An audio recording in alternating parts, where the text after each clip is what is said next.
미국의 대도시인 LA에서 난 산불이 여의도 면적의 몇 배씩이나 되는 크기를 불태워버렸다고 합니다. 그렇게 큰 화재에도 미국 정부는 도와줄 기색조차 보이지 않아 미국 시민들은 울분을 토할 수밖에 없었다고 하는데요. 그 상황에서 의문의 한국인들이 떼를 지어 나타났고 이들이 화재 현장에서 행한 독특한 행보가 생방송으로 그대로 전해졌다고 합니다. 그 방송을 보던 3억 미국인들이 갑자기 한국에 열광하며 미국보다 낫다고 칭송하는 놀라운 일이 벌어지기 시작했다고 하는데요. 도대체 한인들이 화재 현장에서 무슨 짓을 벌이고 있던 것일까요? 바로 사연 들어보겠습니다. 안녕하세요. 제 이름은 엘리엇이고 미국의 CNN 사회부 기자입니다. 사실 저는 한국을 정말 싫어했습니다. 물론 제가 이유도 없이 한국을 싫어하는 것은 아니었어요. 한국 기업을 취재하다가 협박 전화를 받기도 했고 제 가족의 인생을 송두리째 망쳐버렸기 때문이었죠. 아마 산불 취재를 하며 한국인들을 만나게 될 것이라는 이야기를 들었다면 그날 갔던 취재를 하지 않았을지도 모릅니다. 그날은 유독 하늘이 검붉게 물들어가고 있었어요. 5일째 계속되는 LA 산불은 이제 도시의 심장부로 파고들고 있었죠. 편집장의 전화를 받은 건 그날 오후 2시경이었습니다.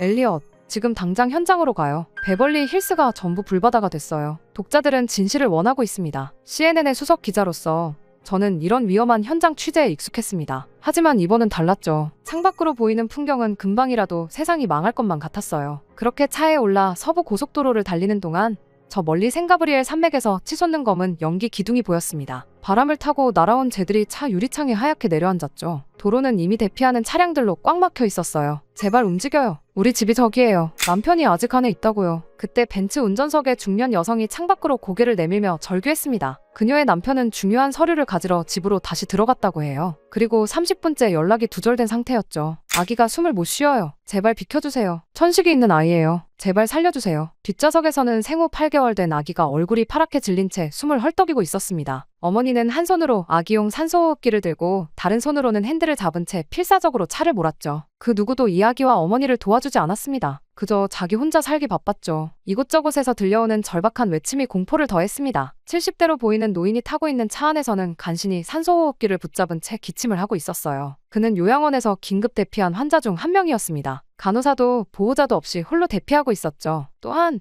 미니밴 안에서는 초등학교 야구부 유니폼을 입은 아이들이 울음을 터뜨리고 있었어요. 이제 막 경기를 마치고 돌아가던 중이었다고 합니다. 코치는 아이들의 부모님과 연락을 취하려 했지만 통신망이 마비된 상태였죠. 도로 위에 버려진 차들도 눈에 띄었어요. 연료가 떨어졌거나 엔진이 과열된 걸 겁니다. 한 푸드트럭 주인은 차에서 내린 채 멍하니 서 있었습니다. 20년간 모은 돈으로 시작한 사업이었는데 이제는 전부 잃게 생겼다고 하더군요. 우회도로를 통해 베벌리 힐스에 진입했을 때 제 눈앞에 펼쳐진 광경은 충격적이었습니다. 화려했던 저택들이 불길에 휩싸여 있었고 소방관들은 맨손으로 불과 싸우고 있었죠. 소방 헬기들이 머리 위를 지나갔지만 바람이 너무 강해 물폭탄은 제대로 된 효과를 내지 못했어요. 여기는 폭발 위험이 있어요. 즉시 대피하세요. 소방관이 확성기로 외치자 사람들이 더욱 혼란스럽게 움직였습니다. 주유소 근처에서는 검은 연기가 솟구쳤고 쇼핑몰 유리창이 열기로 깨지는 소리가 들렸죠. 길가의 야자수들은 거대한 횃불처럼 타올랐고 불티가 사방으로 튀었습니다. 골든 게이트 파크에서는 사슴떼가 불길을 피해 도로로 뛰쳐나왔어요. 그렇게 첫 번째 대피소에 도착했을 때는 오후 4시가 막 지나고 있었습니다. UCLA 체육관이었죠. 1000명은 좋게 넘어 보이는 사람들이 이곳을 가득 메우고 있었어요. 어떤 이들은 잃어버린 가족을 찾아 헤매고 있었고 또 어떤 이들은 담요 위에 앉아 멍하니 허공을 바라보고 있었습니다. 우리 집이 다 탔어요. 결혼식 앨범도 아이들 어릴 때 사진도 전부 다 메리 윌슨이라고 자신을 소개한 중년 여성이 흐느끼며 말했습니다. 그녀의 얼굴과 옷에는 검댕이가 묻어 있었죠. 30년간 살아온 집이 불과 20분 만에 잿더미로 변했다고 해요. 보험도 들어두었지만 추억은 돈으로 살 수 없다며 오열했습니다. 체육관 한쪽에서는 의료진들이 연기 흡입 환자들을 돌보고 있었어요. 산소 마스크를 쓴 채 놀란 눈으로 주위를 둘러보는 초등학생들이 보였습니다. 그들은 산불이 시작됐을 때 체육 수업 중이었다고 해요. 선생님들이 재빨리 대피시켰지만 아직도 부모님과 연락이 되지 않는 아이들이 많았죠. 또한 붕대를 감은 노인들도 눈에 띄었습니다. 제임스 브라운이라는 70대 할아버지는 애완견을 구하려다 팔에 화상을 입었어요. 개는 구했지만 그의 오른팔은 3도 화상을 입은 상태였습니다. 마치 전쟁터의 야전 병원 같은 광경이었죠. 그때였죠. 한인 자원봉사자들이 조직적으로 움직이는 모습이 눈에 들어온 건 그들은 마치 준비된 것처럼 체계적으로 구호 활동을 펼치고 있었습니다. 따뜻한 도시락을 나눠주고 생수를 전달하고 담요를 배포하고 있었죠. 정말 놀라웠습니다. 카메라를 들어 그들의 모습을 찍으려는데 문득 의문이 들었습니다. 왜 이렇게 적극적으로 나서는 걸까? 뭔가 다른 목적이 있는 건 아닐까? 밖에서는 여전히 사이렌 소리가 울렸고 하늘은 점점 더 붉어져 갔습니다. 노트북을 열고 기사의 첫 문장을 적으려는데 옆자리에 할머니가 기침을 하며 쓰러졌어요. 한인 의료진들이 재빨리 달려와 응급처치를 시작했습니다. 순간 망설였죠. 카메라 셔터를 눌러야 할지 도와야 할지. 결국 카메라를 들었습니다. 기자니까요. 하지만 찍으면서도 마음 한구석이 불편했어요. 그들의 행동이 너무 자연스러워 보였거든요. 마치 오래전부터 준비해온 것처럼요. 하지만 저는 알고 있었습니다. 세상에 공짜는 없다는 거요. 그리고 그날 겪었던 한국인들은 정말 계산적이고 무서운 사람들이라는 걸 알고 있었기에 저 모습이 다가 아니라는 것을 굳게 믿었습니다. 엘리엇 씨, 물 한 잔 드세요. 한 자원봉사자가 다가와 생수병을 건네며 말했습니다. 밖으로는 또다시 폭발음이 들렸고 체육관이 흔들렸죠. 사람들이 놀라 비명을 지르는 가운데 한인 봉사자들은 침착하게 질서를 유지하려 애쓰고 있었습니다. 생수병을 받아들었지만 마음 한구석에서는 계속 질문이 맴돌았어요. 이게 정말 진심일까? 아니면 다시 노트북을 열었지만 기사는 진 척이 없었습니다. 체육관 한쪽에서 질서정연하게 움직이는 한인들의 모습이 자꾸 신경 쓰였거든요. 엘리엇 씨, 이건 중요한 제보예요. 제 이름은 절대 밝히지 말아주세요. 갑자기 그날의 기억이 선명하게 떠올랐습니다. 2021년 8월에 어느 비 오는 날이었죠. 한성테크의 내부 고발자는 떨리는 목소리로 말을 이어갔어요. 회사가 5년 동안 페이퍼 컴퍼니를 통해 자금을 빼돌렸어요. 금액이 어마어마합니다. 최소 5억 달러는 될 거예요. 이 사진들이 직접 개입했고 증거도 있어요. 처음에는 반신반의했습니다. 한성테크는 실리콘밸리에서 가장 주목받는 기업 중 하나였으니까요. 자율주행 기술로 테슬라와 어깨를 나란히 하던 회사였죠. CEO인 마이클 김은 아시안 일론 머스크라고 불리기도 했어요. 여기 회계 자료입니다. 싱가포르와 케이만 제도의 유령 회사들을 통해 자금이 어떻게 흘러갔는지 다 나와 있어요. 2주 동안 잠도 제대로 못 잤습니다. 자료를 하나하나 분석하고 관련자들을 만나고 증거를 수집했죠. 점점 더 큰 스캔들이 드러나기 시작했어요. 연구개발비를 허위로 부풀려 정부 보조금을 타낸 정황도 있었고 자율주행 시험 데이터를 조작한 흔적도 발견됐습니다. 첫 기사가 나간 것은 9월 초였어요. 실리콘밸리에 떠오르는 별, 한성테크의 어두운 이면이라는 제목이었죠. 주가는 순식간에 25% 폭락했고 SEC에서도 조사에 착수했습니다. 그날 저녁 처음으로 협박 전화가 걸려왔어요. 당신 딸이 다니는 학교가 어디죠? 아, 세인트 메리였나요? 귀여운 아이더군요. 분홍색 원피스를 입고 있었는데 온몸에 식은땀이 흘렀습니다. 어떻게 제 딸을 알고 있는 거지? 경찰에 신고했지만 발신자 추적은 불가능했어요. 전화는 버려진 선불폰으로 걸려왔더군요. 이틀 뒤 마이클 김이 직접 제 사무실을 찾아왔습니다. 엘리엇 씨, 우리 이렇게 하면 안 되죠. 당신도 가족이 있는 사람이잖아요? 그의 말투는 부드러웠지만 그건 명백한 위협이었습니다. 우리가 지역사회에 얼마나 기여하고 있는지 아시죠? 지난해에만 장학금으로 100만 달러를 기부했어요. 실리콘밸리의 아시안 커뮤니티는 우리를 필요로 한다고요. 당신은 그걸 무너뜨리려 하고 있어요. 저는 그의 협박에도 흔들리지 않으려 했습니다. 하지만 그날 밤 누군가 제 차의 타이어를 찢어놓았어요. 다음 날은 딸아이의 교실 창가에서 수상한 남자가 목격됐다는 연락을 받았죠. 아내는 불안 발작을 일으켰고 결국 딸은 다른 학교로 전학을 가야 했습니다. 그리고 결정적인 순간은 내부 고발자가 갑자기 진술을 번복했을 때였어요. 죄송합니다, 엘리엇 씨. 제가 실수했어요. 그런 일은 없었어요. 그의 목소리는 공허했습니다. 누군가 협박했다는 게 분명했죠. 그 후에는 증거들이 하나둘 사라지기 시작했어요. 회계 자료는 조작된 것이라는 감정 결과가 나왔고 인터뷰했던 사람들은 하나같이 연락이 끊겼습니다. 석 달간의 취재가 모래성처럼 무너져 내렸죠. 엘리엇, 이제 그만두세요. 우리 신문사까지 위험해질 수 있어요. 편집장의 만류로 결국 기사를 철회했습니다. 한성테크는 저를 명예훼손으로 고소했고 신문사는 공식 사과문을 냈어요. 제 평판은 바닥을 쳤죠. 자, 이제 모두가 납득할 만한 선에서 해결됐네요. 마이클 김은 승리자의 미소를 지으며 말했습니다. 그리고 덧붙였죠. 앞으로도 좋은 관계 유지해요. 저는 눈을 질끈 감으며 체육관으로 시선을 돌렸습니다. 한인 의사들이 환자들을 돌보는 모습이 보였어요. 그들의 친절한 미소가 3년 전 한성테크가 자선행사장에서 지었던 그 완벽한 미소와 겹쳐 보였습니다. 노트북 화면이 흐릿하게 보였어요. 창밖으로는 여전히 붉은 하늘이 보였고 소방차 사이렌 소리가 멀리서 들려왔습니다. 그리고 문득 깨달았죠. 제가 한인들을 볼 때마다 불편해지는 건 그때의 트라우마가 아직도 저를 놓아주지 않아서라는 걸. 취재하시나요? 어느새 다가온 한인 봉사자가 물었습니다. 순간 저는 잠시 망설였죠. 그의 친절한 미소 뒤에 무슨 의도가 있을지 모른다는 생각이 들었거든요. 편집장은 제가 너무 예민하게 군다고 하지만 경험상 이런 완벽한 친절에는 항상 대가가 따랐으니까요. 다시 노트북으로 시선을 돌렸습니다. 빈 화면에 커서만 깜빡이고 있었어요.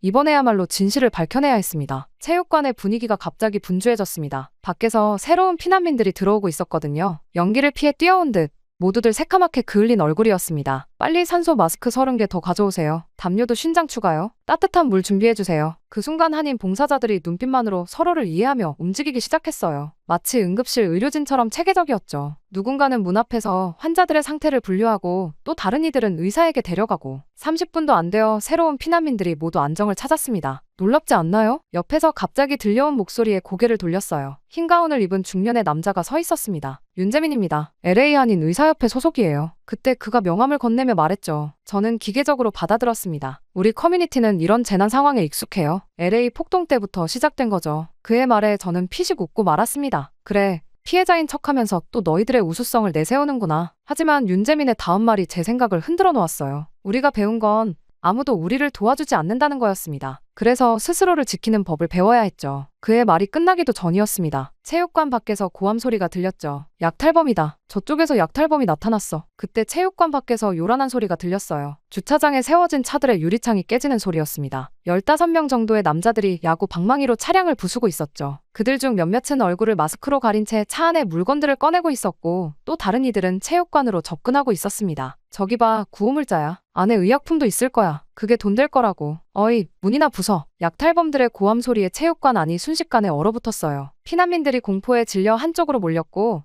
아이들이 울음을 터뜨렸습니다. 노인 한 분이 놀라서 가슴을 부여잡았죠. 제1소대, 정문으로. 제2소대는 측면 경계. 그들이 안으로 들어오게 해선 안 됩니다. 어디선가 한국어 고함이 들렸고 10여 명의 한인 청년들이 재빨리 움직이기 시작했어요. 그들의 손에는 야구 방망이와 강목이 들려 있었죠. 모두 군대라도 다녀온 듯 체격이 다부진 젊은이들이었습니다. 저들은 LA 폭동 때 가게를 지켰던 상인들의 자녀들이에요. 윤재민이 설명했습니다. 매주 훈련도 하고 장비도 준비해뒀죠. 우리는 언제나 최악의 상황에 대비하니까요. 제 시선이 그들을 좇았습니다. 청년들은 군대라도 다녀온 듯 체계적으로 움직였어요. 약탈범들은 처음에는 한인 청년들을 보고 비웃었어요. 뭐야, 저 동양인들 장난하나? 비켜서지 않으면 다치는 수가 있을 텐데. 하지만 한인 청년들은 전혀 움츠러들지 않았습니다. 오히려 군사 훈련을 받은 것처럼 정확한 대형을 갖추고 위협적으로 전진했죠. 그들의 눈빛에는 단호함이 서려 있었어요. LA 폭동 때처럼 그들은 물러서지 않을 것 같았습니다. 한국인 청년들을 본 약탈범들은 잠시 망설이다가 욕설을 내뱉으며 물러났어요. 그들 중 하나가 떠나며 소리쳤죠. 이거 잊지 않을 거야. 두고 보자고. 하지만 한인 청년들은 미동도 하지 않았습니다. 그들은 약탈범들이 완전히 사라질 때까지 경계를 풀지 않았어요. 이게 다쇼는 아닐까요? 제가 의심스러운 눈초리로 물었습니다. 이렇게 완벽한 대응이 가능할까요? 윤재민은 쓴웃음을 지었어요. 엘리엇 씨,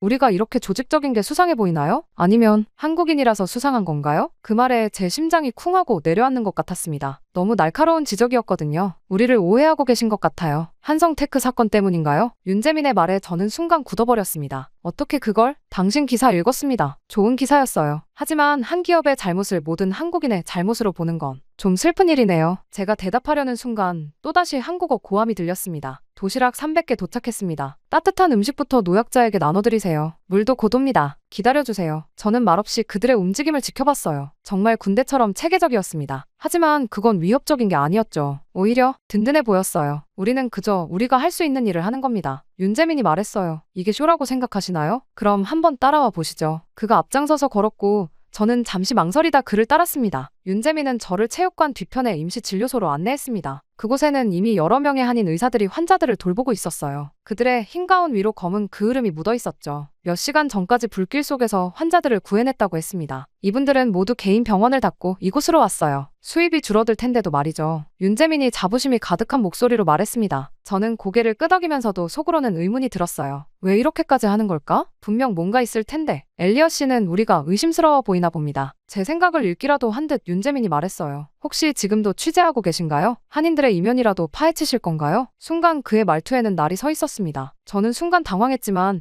이내 마음을 다잡았죠. 기자는 항상 의심해야 합니다. 그게 제 일이에요. 모든 한국인을 의심하는 것도 당신 일인가요? 윤재민의 반격에 제 얼굴이 달아올랐어요. 그건 다른 문제죠. 다르지 않습니다. 당신은 한성테크 사건 이후로 우리 모두를 잠재적 범죄자처럼 보고 계시잖아요. 제 심장이 쿵하고 내려앉았습니다. 어떻게 이 사람이 그 사건을 알고 있는 거죠? 당신의 기사들 전부 읽어봤어요. 한성테크 이전과 이후가 완전히 달라요. 이전에는 객관적이었죠. 하지만 이후로는 한국 기업이나 한인 사회를 다룰 때마다 항상 부정적인 시각이었어요. 그건 제가 진실을 본 거니까요. 제 목소리가 떨렸습니다. 정말 진실을 보신 건가요? 아니면 당신이 보고 싶은 것만 보신 건가요? 윤재민이 한 환자의 혈압을 재며 말했어요. 그들이 저와 제 가족을 위협했어요. 그게 진실이에요. 제 목소리가 생각보다 크게 나왔나 봅니다. 몇몇 환자들이 이쪽을 돌아봤어요. 그래서 이제 모든 한국인이 위험하다고 생각하시는 거군요. 지금 이 환자들을 돌보는 의사들도요? 밖에서 약탈범과 맞선 청년들도요? 도시락을 나르는 자원봉사자들도요? 말문이 막혔습니다. 윤재민은 말을 이어갔어요. 우리 아버지는 LA 폭동 때 가게를 지키다 총에 맞으셨어요. 경찰은 오지 않았고 소방차도 오지 않았죠. 그때 우리는 깨달았습니다. 서로를 지키지 않으면 아무도 우리를 지켜주지 않는다는 걸요. 그가 잠시 숨을 고르더니 계속했습니다. 그래서 우리는 더 단단해졌어요. 더 조직적이 됐고 더 체계적이 됐죠. 당신이 보기에 그게 수상해 보일 수 있겠네요. 하지만 이건 우리의 생존 방식이에요. 창밖으로 붉은 하늘이 보였습니다. 여전히 산불은 계속되고 있었죠. 당신이 한성테크에서 힘든 일을 겪으셨다는 건 이해합니다. 하지만 윤재민이 제 눈을 똑바로 보며 말했어요. 한 기업의 잘못이 우리 모두의 잘못은 아니에요. 그리고 어쩌면 그 사건에서도 당신이 모르는 진실이 있을지도 모르죠. 무슨 뜻이죠? 제가 날카롭게 물었습니다. 그때 갑자기 밖에서 폭발음이 들렸어요. 모두가 창가로 달려갔죠. 멀리 주유소로 보이는 건물에서 불길이 치솟고 있었습니다. 윤재민은 재빨리 응급키트를 챙겼어요. 이야기는 여기까지입니다. 지금은 해야 할 일이 있네요. 그가 밖으로 뛰어나가는 모습을 보며 저는 생각했습니다. 당신이 모르는 진실이 있을지도 모르죠. 그 말이 자꾸 제 머릿속을 맴돌았어요. 그렇게 체육관으로 돌아오는 길에 윤재민의 말이 자꾸 맴돌았습니다. 당신이 모르는 진실이 있을지도 모르죠. 그가 뭔가를 알고 있다는 걸 직감적으로 느꼈어요. 폭발 현장에는 이미 소방관들이 도착해 있었죠. 주유소는 완전히 파괴됐지만 다행히 큰 인명피해는 없었다고 합니다. 한인 의료진들이 긴급 구호소를 차려놓고 경상자들을 치료하고 있었어요. 엘리엇 씨, 뒤에서 들려온 윤재민의 목소리에 돌아섰습니다. 잠깐 이야기 좀 할 수 있을까요? 그가 저를 구호소 뒤편으로 데려갔어요. 그의 손에는 검은색 서류 가방이 들려 있었죠. 이걸 보여드리려고 했어요. 가방에서 꺼낸 서류 뭉치를 보자마자 제 심장이 멎는 것 같았습니다. 그건 3년 전 제가 찾던 바로 그 증거들이었어요. 이게 어떻게? 말을 잇지 못하는 제게 윤재민이 천천히 설명을 시작했습니다. 한성테크는 진짜 비리를 저지른 게 아니었어요. 모든 건 진화그룹의 계획된 음모였죠. 진화그룹, 중국의 거대 자율주행 기업이었습니다. 한성테크의 최대 경쟁사였죠. 이건 진화그룹이 설립한 페이퍼 컴퍼니들의 등록 서류예요. 모두 케이만 제도와 버진 아일랜드에 있죠. 이 회사들을 통해 자금을 세탁하고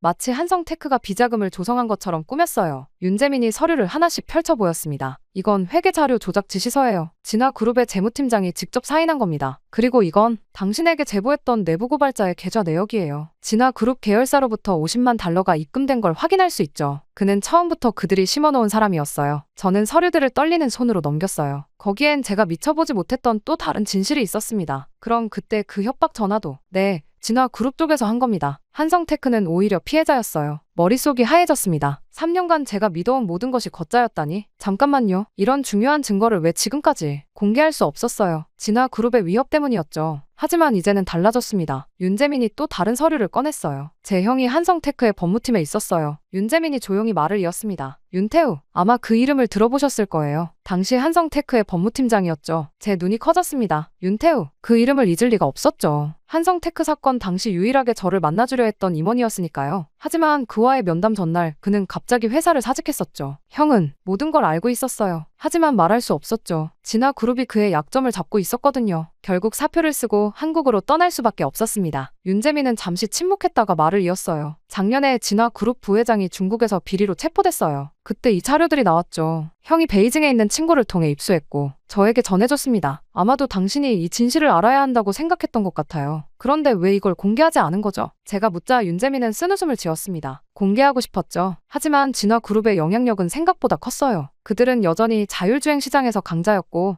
한성테크는 이미 무너진 뒤였죠. 더구나 당시 그들이 한성테크의 몇몇 임원들의 약점을 잡고 있었어요. 우리가 이걸 공개하면 그분들의 개인적인 문제들이 모두 언론에 흘러나올 판이었죠. 그런데 왜 제게 이걸 보여주시는 거죠? 제 목소리가 떨렸습니다. 당신이 진실을 알 필요가 있다고 생각했어요. 그리고 그가 잠시 망설이더니 말을 이었습니다. 당신의 기사로 인해 많은 한인들이 고통받았어요. 한성테크 직원들은 해고됐고 그들의 가족들은 이웃들의 손가락질을 받았죠. 가슴이 답답해졌어요. 제가 쓴 기사가, 제가 믿었던 진실이, 저기 봐요. 윤재민이 창밖을 가리켰습니다. 한인 자원봉사자들이 여전히 분주히 움직이고 있었어요. 저들도 그때 피해를 본 사람들의 가족들이에요. 하지만 보세요. 지금은 다른 이들을 돕고 있잖아요. 전 어떻게 해야 할지 말을 제대로 잇지 못했습니다. 지금 당장 결정하지 않으셔도 됩니다. 천천히 살펴보세요. 윤재민이 서류 뭉치를 제게 건넸어요. 그리고 우리를 다시 한번 보세요. 편견 없이 있는 그대로요. 그가 떠난 후 저는 한참 동안 서류들을 들여다봤습니다. 진화그룹의 계획서, 조작된 증거들, 실행보고서, 모든 게 너무나 치밀했어요. 그렇게 다시 체육관 안을 둘러보니 한인 봉사자들이 여전히 묵묵히 일하고 있었습니다. 그들의 모습이 이제는 전혀 다르게 보였어요. 마치 제 눈에 씌워져 있던 편견이라는 렌즈가 천천히 벗겨지는 것 같았습니다. 체육관 한쪽 구석, 제가 자리 잡은 곳에는 노트북과 서류들이 어지럽게 펼쳐져 있었습니다. 윤재민이 건넨 자료들을 하나하나 살펴볼 때마다 가슴이 답답해졌어요. 진화그룹사나 페이퍼 컴퍼니, 타이완 소재 Future Mobility Limited를 통한 자금 세탁? 제가 3년 전 쓴 기사의 주요 내용이었죠. 하지만 윤재민이 건넨 자료를 보니 그 회사는 처음부터 진화그룹이 설립한 것이었어요. 한성테크를 음해하기 위한 덫이었던 거죠. 아, 젠장. 저도 모르게 한숨이 나왔습니다. 크롬북을 열어 The Chronicle의 데이터베이스에 접속했어요. 한성테크 관련 제가 썼던 기사들을 하나씩 다시 읽어내려 갔습니다. 기사를 쓸 당시만 해도 제가 정의를 위해 싸우고 있다고 믿었어요. 하지만 지금 보니 모든 기사가 한쪽으로 치우쳐 있었습니다. 확인되지 않은 내용도 마치 사실인 것처럼 써놨더군요. 이건 기사가 아니라 개인적인 복수였던 거야. 스스로에게 중얼거렸습니다. 그때 한 장면이 머릿속을 스쳤어요. 한성테크가 문을 닫은 뒤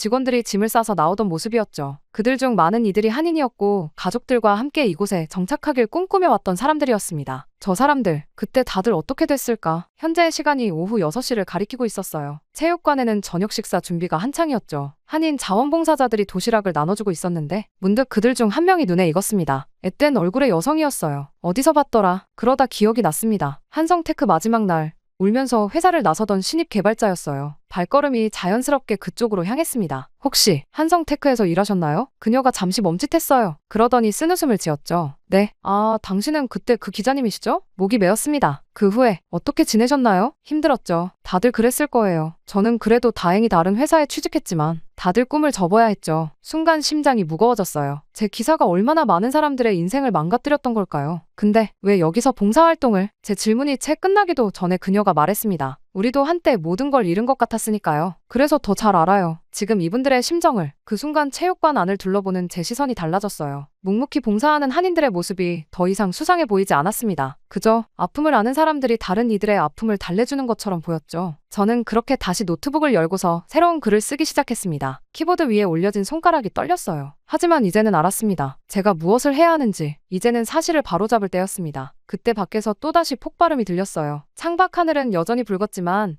제 마음속 어둠은 조금씩 걷히고 있었습니다. 새벽 3시 체육관 밖에서 갑자기 고함 소리가 들렸습니다. 베레어 지역에서 긴급 구조 요청이 들어왔습니다. 실버타운에서 대피가 늦어지고 있대요. 마치 군부대처럼 순식간에 모든 것이 체계적으로 움직이기 시작했어요. LA 한인의사협회 소속 의사들이 신속하게 비상의료팀을 꾸렸고 간호사들은 필요한 의료용품들을 챙겼습니다. 산소통 20개, 응급처치키트 30개, 심장 제세동기 3대. 다 실었습니다. 이동식 산소호흡기는? 네, 충전 완료했습니다. 예비 배터리도 챙겼어요. 한인 식당 주인들이 긴급하게 준비한 주먹밥과 따뜻한 음료도 차에 실렸어요. 누군가는 담요를, 또 다른 이는 휠체어를 가져왔죠. 교회에서 가져온 접이식 들것도 있었습니다. 1팀은 구조, 2팀은 환자 분류, 3팀은 이송. 다들 자기 위치 알죠? 지휘를 맡은 데이비드가 외쳤어요. 그는 LA 소방서에서 15년간 근무한 베테랑이었죠. 차량 5대가 긴급 편성됐어요. 각 차마다 의사 1명, 간호사 2명, 구조대원 4명으로 팀이 짜여 있었습니다. 심지어 차량 배치도 완벽했어요. 의료진을 태운 승합차가 가운데 구조 장비를 실은 픽업 트럭이 양옆으로, 그리고 선두와 후미에 SUV가 호위하듯 자리 잡았죠. 산불이 서쪽에서 동쪽으로 번지고 있습니다. 바람이 강해서 불길 통제가 안 된대요. 요양원까지 앞으로 30분도 채 남지 않았을 거예요. 창밖으로 보이는 도시는 마치 지옥도 같았습니다. 하늘은 온통 붉었고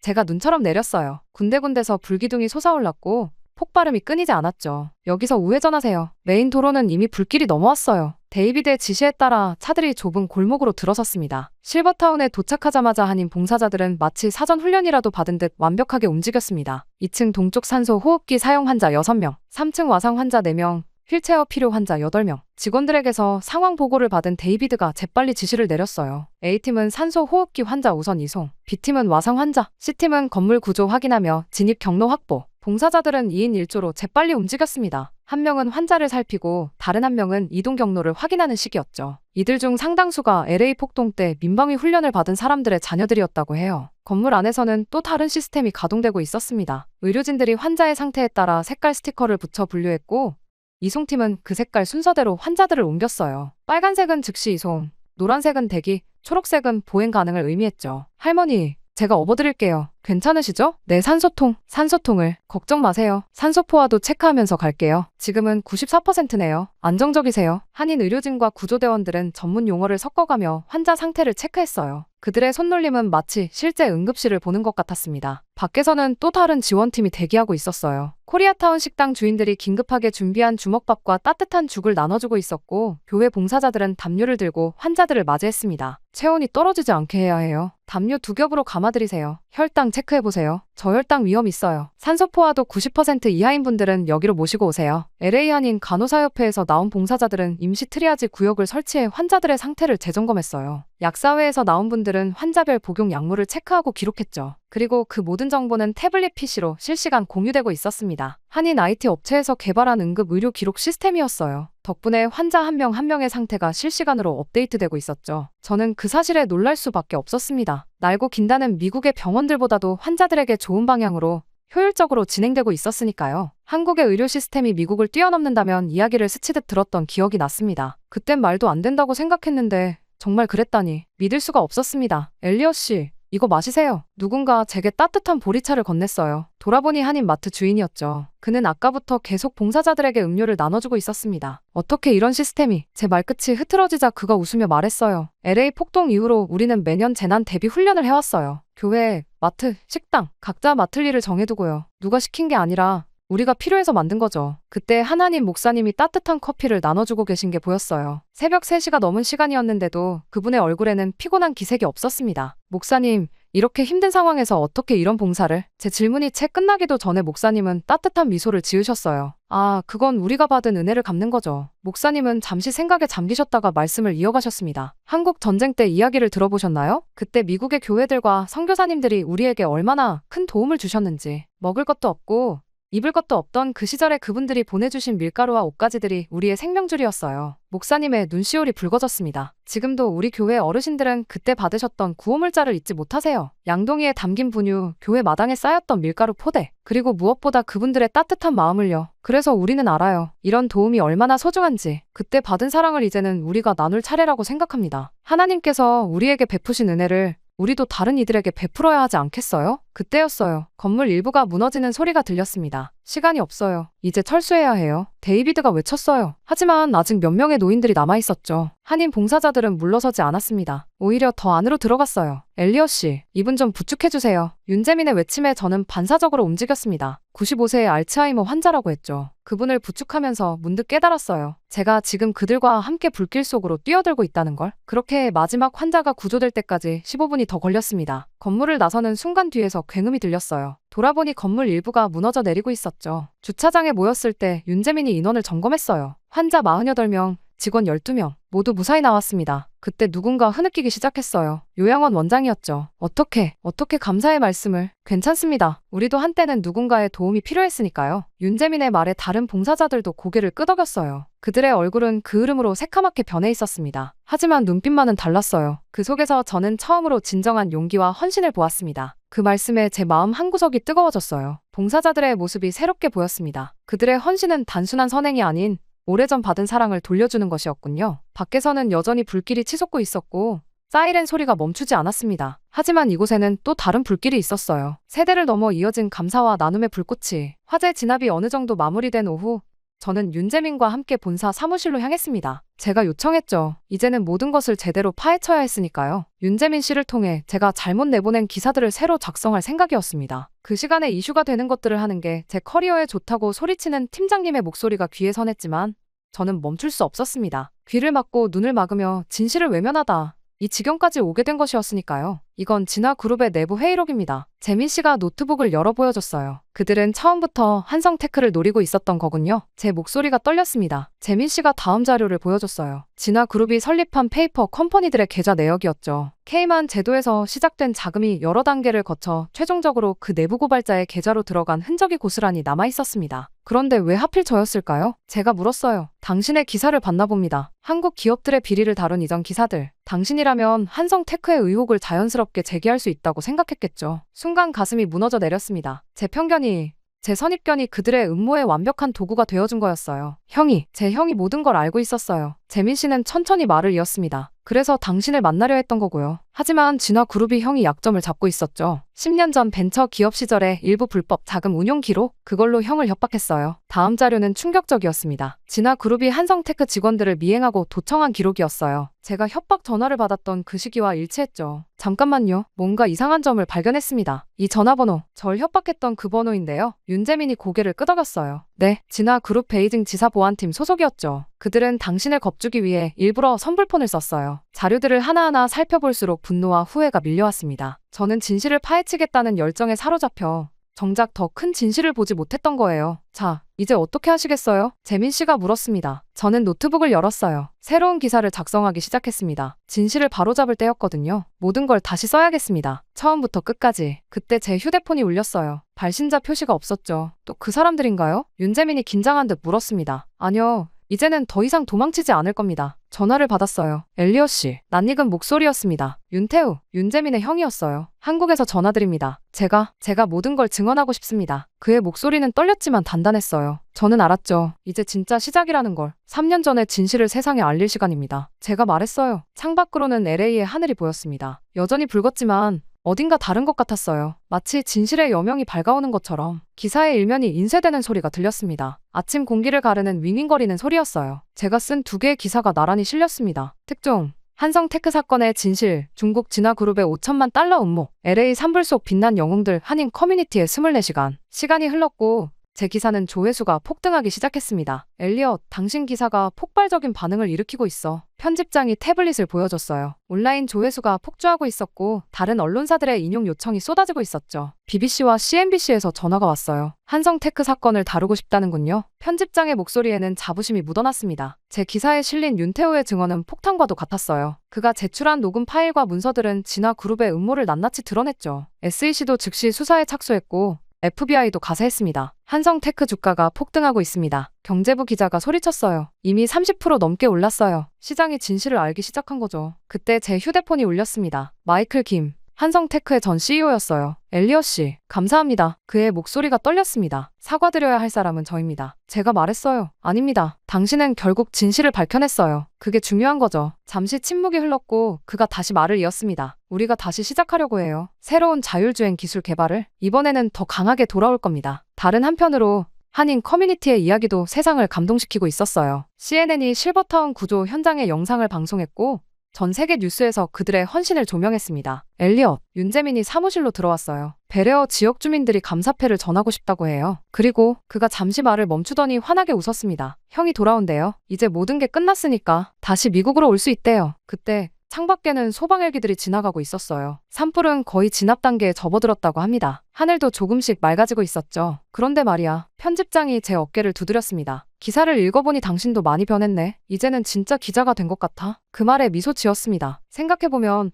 편집장은 제게 항상 진짜 기자가 되어야 한다며 당부하시곤 했거든요. 아무래도 한성테크와의 일로 인해 기자 생활의 회의를 느낀 제 모습이 안타까웠던 것이었겠죠. 하지만 이제는 달랐습니다. 불길 속에서 진실을 찾았고 편견이라는 불꽃 속에서 새로운 시각을 얻었으니까요. 그렇게 저는 어디론가 발걸음을 디뎠습니다. 동시에 제 휴대폰이 계속 울렸어요. 다른 언론사들의 인터뷰 요청이었죠. 하지만 저는 서두르지 않았습니다. 먼저 만나야 할 사람들이 있었거든요. 저의 잘못된 기사로 인해 고통받았던 모든 한성테크 직원들, 그리고 제가 의심의 눈초리로 바라보았던 모든 한인분들. 사과는 기사로만 하는 게 아니라고 생각했으니까요. 직접 찾아가 한 분 한 분 진심을 전해야 했습니다. LA의 하늘이 점점 더 맑아지고 있었어요. 마치 새로운 시작을 알리는 것처럼. 한 달이 지났습니다. LA 북부 베레어 지역의 피해 복구 현장에서 윤재민을 다시 만났어요. 이른 아침부터 현장은 분주했습니다. 오늘도 일찍 나오셨네요. 재민 씨가 웃으며 말했어요. 그의 흰 가운에는 벌써 먼지가 묻어 있었죠. 무너진 집 앞에서는 한인 건설업자들이 잔해를 치우고 있었어요. 망치 소리와 전기톱 소리가 이른 아침의 고요를 깨뜨렸습니다. 옆에서는 코리아타운의 식당 아주머니가 따뜻한 국물을 나눠주고 계셨죠. 처음에는 우리를 이상한 눈으로 보던 사람들도 이제는 먼저 인사를 해요. 어제는 할머니 한 분이 손수 쿠키를 구워오셨더라고요. 재민 씨의 말에 따뜻함이 느껴졌어요. 창밖으로는 여전히 연기가 보였지만 그 속에서 사람들은 희망을 만들어가고 있었죠. 누군가는 무너진 집을 고치고 또 누군가는 아픈 이들을 돌보고 있었으니까요. 이제 와서 생각해보면 제가 입을 열었어요. 한성테크 사건도 마찬가지였던 것 같아요. 제가 표면만 보고 판단했던 거죠. 그거는 아직도 진행형이에요. 재민 씨가 말했습니다. 형이 돌아왔지만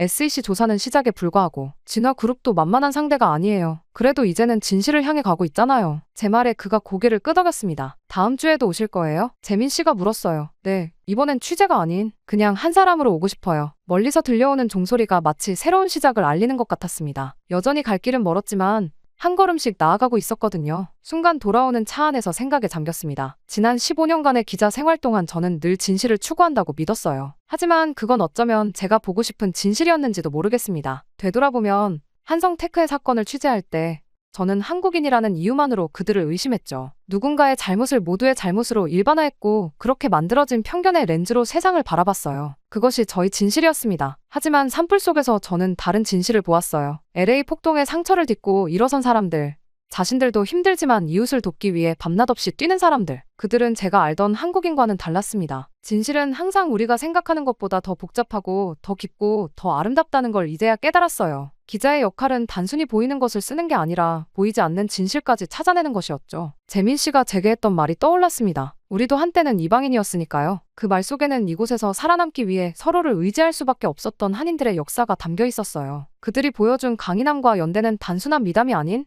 생존을 위한 지혜였던 거죠. 이제 저는 압니다. 진정한 기자는 선입견의 불길 속에서도 진실의 빛을 찾아내는 사람이라는 것을. 그리고 그 진실은 때로는 우리가 가장 의심했던 곳에서 발견된다는 것을. 이야기하다 보니 길어졌네요. 제 이야기는 여기까지입니다. 길었던 이야기를 들어주신 모든 분들께 감사의 말씀 전하고 싶습니다. 행복하세요.